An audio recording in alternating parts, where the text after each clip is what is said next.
इसमें हम देखेंगे क्वेश्चन 31। इसके अंदर में क्या बोला है, एज अ यंग इंजीनियर हमें जो है ना एक पैराशूट डिज़ाइन करना है इमरजेंसी ब्रेकिंग के लिए।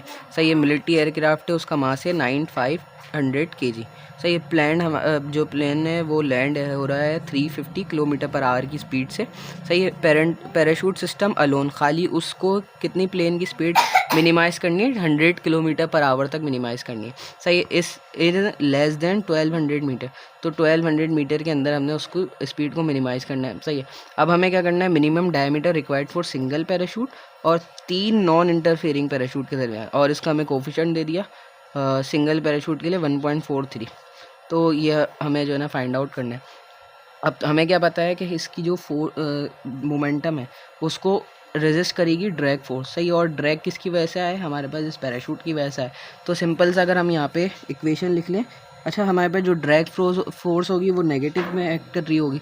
सही है, तो हमारे पास हो गया वो C D coefficient of drag half rho U square equal to, अच्छा फोर्स है तो हमारे पास इसके साथ एरिया भी आ जाएगा। एंड हमारे पास एक और फोर्स हम देखें, हमारे पास न्यूटन का सेकंड लॉ कहता है F is equal to M A. सही है, इस ए को अगर मैं चेंज करना चाहूँ तो हमें पता है कि D V upon D T is equal to acceleration. सही है, और अगर मैं D X upon D T की बात करूँ तो वो मेरे पास क्या होती है, वेलोसिटी। सही है, यहाँ से अगर मैं डी टी को अलग कर लूँ तो it will become D X upon D V, sorry D X upon D V. अब मैं इसको इसमें वापस पुट कर देता हूँ तो हो गया मेरे पास D V upon D X into D V. तो यहाँ से मेरे पास आ गया एक्सेलरेशन, ये फैक्टर बन गया। अच्छा, D X upon D V, तो ये मेरे पास वी रहेगा, सिंपल ये वी रहेगा। सही है, तो यहाँ से D V into A D X बन जाएगा। सही है, और अगेन हम ये कह सकते हैं कि acceleration is equal to D V upon D X. सही है, ये जो भी चीज़ करी वो खाली इस फैक्टर निकालने के लिए करी। इस फैक्टर को मैंने इस इक्वेशन 1 में पुट कर देना है। सही है, तो मेरे पास इक्वेशन क्या बन जाएगी, half C D half rho U square into area equal to M. सही है, और एक्सेलरेशन को हमने जो ओपन किया था वो करा था V D V D X into V. सही है, वी को हम यहाँ पे u से नोट कर रहे हैं तो यहाँ पे भी हमने u रख लिया। अब एक u की पावर यहाँ से कैंसिल आउट हो गई, तो यहाँ क्या बन गया, C D half rho U area equal to M D U upon U, और यहाँ पे मैंने इसको डी एक्स इधर भेज दिया मल्टीप्लिकेशन में, और ये नेगेटिव का एज साइन रहा। अच्छा, हमें जो इसको इंटीग्रेट करना है ये सब फैक्टर, अच्छा u को मैंने इधर भेज दिया तो u will remove from here ना। यहाँ पे हमारे पास C D upon two rho A, और डी एक्स को मैं इंटीग्रेट करूँगा किस डिस्टेंस से, 0 से लेकर जो हमारे पास अवेलेबल एरिया है वो 1200 रह गया।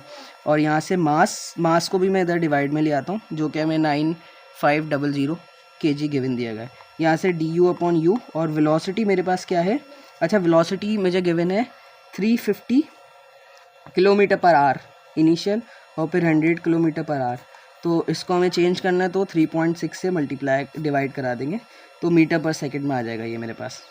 तो यहाँ से आ जाएगा, इनिशियल होगी 350 अपॉन 3.6 एंड 100 अपॉन 3.6।